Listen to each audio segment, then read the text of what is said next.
contoh 4, carilah turunan pertama atau diferensial 1 ditambah sin X per cos X terhadap X ddx dari, atau bisa disebut ddx dari 1 ditambah sin X per cos X. Nah, ini kita lihat dari soal menggunakan aturan hasil bagi karena di sini ada pembagian.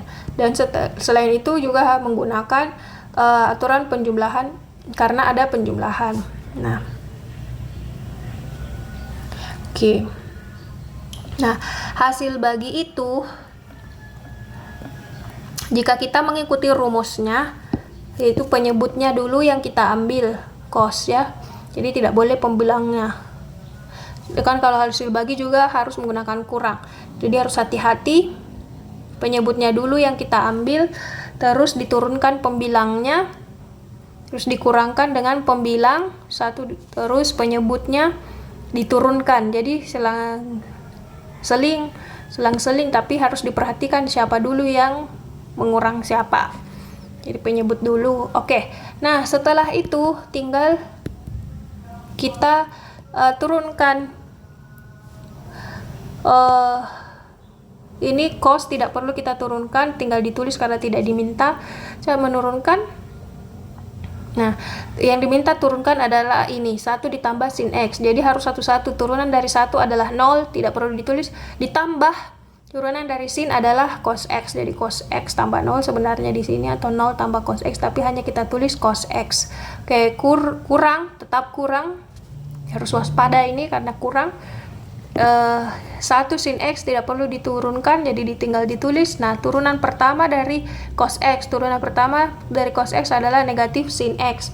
Itu mengikuti teorema yang ini. Turunan cos X adalah negatif sin X. Oke, sudah kita dapatkan. Tinggal kita kali masuk, sederhanakan. Cos dikali cos dapat cos kuadrat. Terus ini negatif sin kali 1 dulu dapat negatif sin X, dan kurangnya ini harus dimiliki berdua. Jadi harus hati-hati di sini karena kurang, terus di sini ada kurang juga. Jadi itu bisa sebenarnya jadi tambah kan ya. Jadi tinggal sin kali 1 dapat sin X, terus sin kali sin itu sin kuadrat. Oke, selesai. Penyebutnya tetap cos kuadrat ditulis terus hingga akhir. Tinggal kita sederhanakan cos kuadrat ditambah sin kuadrat. Jadi kita ambil menggunakan identitas trigonometri, sin kuadrat tambah cos kuadrat sama dengan 1. Jadi di trigonometri itu ada beberapa identitas trigonometri, aturan-aturan trigonometri. Nah, itu bisa dicek di halaman belakang buku kalkulus yang dimiliki. Di sana ada daftar identitas trigonometri. Salah satu identitas trigonometri yang paling sering digunakan adalah yang ini. Sin kuadrat ditambah cos kuadrat sama dengan 1. Nah, di sini ada sin kuadrat, di sini ada cos kuadrat.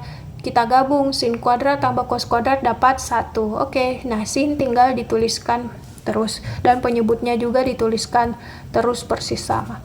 Oke, nah itu untuk cara pertama untuk soal yang contoh 4. Nah, ini kita menggunakan yang kita pernah pelajari waktu SMA, menggunakan pemisalan U dan V. Nah, karena dua fungsi yang dibagi, yang pembilang itu kita misalkan U, yang penyebut kita misalkan V. Nah, ini tidak sama seperti aturan perkalian. U dan V-nya ini harus tetap yang U di atas, yang V di bawah.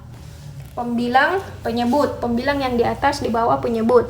Jadi kita tulis U sama dengan 1 ditambah sin X, pembilangnya. V sama dengan cos X, penyebutnya. Nah, terus kita turunkan masing-masing. Turunan U disimbolkan dengan U aksen. Turunan V disimbolkan dengan V aksen.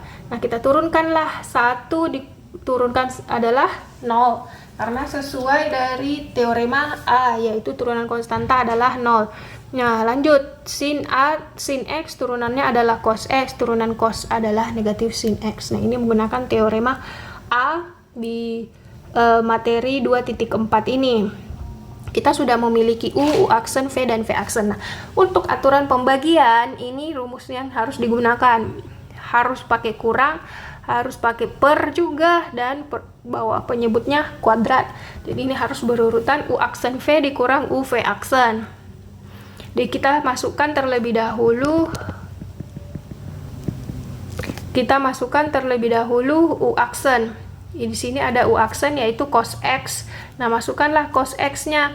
Terus di sini V kali V. V-nya adalah cos X. Jadi kita tulis lagi cos X. Di sini kurang, makanya di sini kurang. Kita masukkan U, substitusi U. U adalah 1 ditambah sin X. Makanya di sini 1 ditambah sin X. Terus di sini V aksen kali V aksen. V aksen adalah negatif sin X. Ini negatif sin X. Nah, penyebutnya V kuadrat. V-nya kita ambil cos, jadi harus kuadrat, cos kuadrat. Kalau hanya cos X itu berarti salah, tidak sesuai. Nah, sudah kita substitusikan sesuai rumusnya U aksen V dikurang UV aksen per V kuadrat. Itu tinggal kita kali masuk. Cos dikali cos adalah cos kuadrat. Nah, ini ketemu lagi negatif kali negatif jadinya positif. Jadi tinggal dikali sin kali 1 sin X, sin dikali sin X adalah sin kuadrat, penyebutnya tetap sama. Jangan menggunakan cara yang sama, identitas trigonometri sin kuadrat ditambah cos kuadrat 1, tinggal ditulis sisanya sin X. Oke, demikian untuk contoh 4.